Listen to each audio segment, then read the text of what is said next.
शांति। एक ब्राह्मण था। वह पूजा पाठ में, ईश्वर में बहुत आस्था रखता था। एक दिन उसका बेटा बीमार हुआ। जब उसे डॉक्टर के पास ले गए, डॉक्टर ने जवाब दे दिया कि यह केस अब उनके हाथ में नहीं रहा।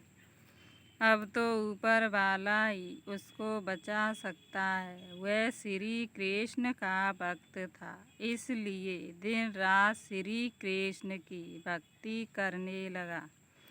भक्ति के साथ साथ वह मन ही मन कई प्रकार की मन्नतें भी करने लगा और पुकारता रहा, हे श्याम सुंदर, हे राधे श्याम, मेरे बेटे को बचा लो। हे कृष्ण कन्हैया, मेरे बेटे को बचा लो। 2 दिन बीत गए।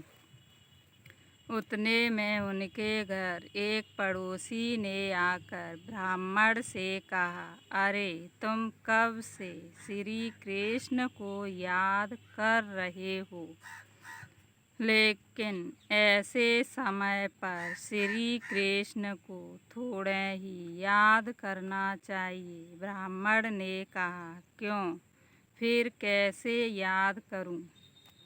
पड़ोसी ने कहा, ऐसे समय पर तो माँ अम्बे को पुकारना चाहिए। उसका हृदय करुणा वाला होता है। तू अम्बे माँ को याद कर, देख तेरी मनोकामना पूर्ण हो जाएगी। ब्राह्मण को भी लगा कि शायद वह सही बात कह रहा है। उसने भी तुरंत अम्बे माँ की पूजा आरंभ कर दी और हे अम्बे माँ, हे माँ, हे माँ कहकर पुकारने लगा। वह ब्राह्मण 2 दिन तक माँ की भक्ति करता रहा। तब ब्राह्मण के पास उसका एक मित्र आया और उसे कहने लगा, अरे तू कब से माँ को पुकार रहा है, परंतु ऐसे समय में माँ को थोड़े ही पुकारना चाहिए। ब्राह्मण ने कहा, फिर किसको पुकारना चाहिए? मित्र कहने लगा, ऐसे समय में तो विघ्न विनाशक गणेश जी को याद करके देख, तेरा विघ्न ऐसे टल जाएगा जैसे था ही नहीं। उसने गणेश जी की दिल से भक्ति करनी प्रारंभ कर दी। 2 दिन के बाद एक और पड़ोसी उसके पास आया और कहने लगा कि सुना है आजकल गायत्री मंत्र का बड़ा चमत्कार दिखाई देता है। तू गायत्री मंत्र का जाप कर, शायद तेरा बेटा ठीक हो जाए। ब्राह्मण ने भी सोचा कि सुना तो है कि गायत्री मंत्र के बड़े चमत्कारिक अनुभव हैं।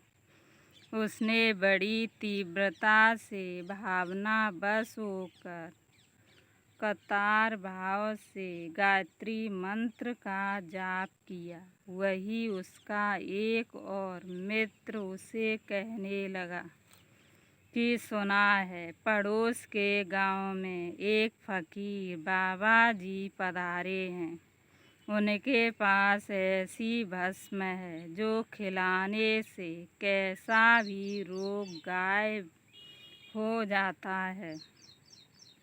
चलो बच्चे को लेकर उस बाबा जी के पास चलते हैं। वे लोग बच्चे को लेकर फकीर बाबा के पास गए। उस बाबा ने बच्चे को भस्म खिलाया और बच्चे को लेकर घर आए तो 2 दिन बाद ही बच्चा मर गया। अब इतनी भक्ति करने के बाद भी वह बच्चा मर गया, क्योंकि शायद उस ब्राह्मण को यह मालूम ही नहीं था कि किसको याद करने से क्या प्राप्ति होगी या ईश्वर के विषय में अज्ञानता इसका कारण था।